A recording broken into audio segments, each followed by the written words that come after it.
आणि आलात गोपाळपुरात।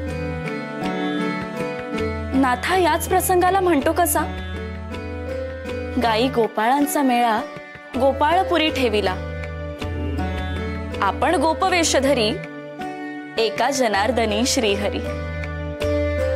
मग तुकया ही स्त्री पुढे ओढतो, गाई गोधनाचे वाडे गोपाळ सवंगडे। मग निळोबा म्हणतो, थांब थांब थांब, नामया, नाथा, तुकया, निळोबा या सगळ्यांची आठवण तुला नाही येते प्रिये, तू ती मला मुद्दाम करून देतेस, बरोबर ना? तुम्हाला आणि मी कशाला बाई आठवण करून देऊ तुम्हाला? नाही म्हणजे नक्कीच नक्कीच माझं काहीतरी चुकत असेल, नव्हे असेल नाही, असणारच काहीतरीच।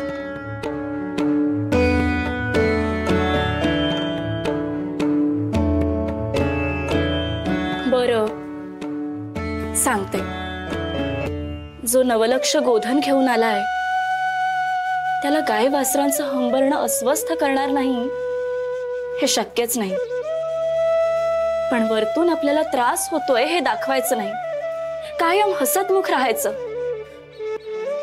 का? कोणी सांगितलंय असं? मी?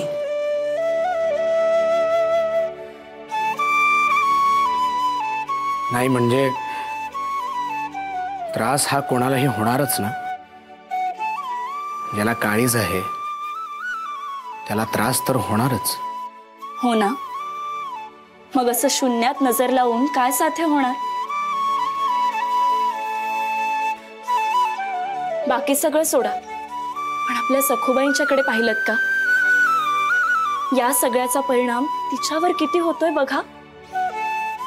हो बिचारीचा चेहरा बघा, आज तुळशी माळ करताना आणि हार करताना सुद्धा कोमेजलेलीच आहे हो।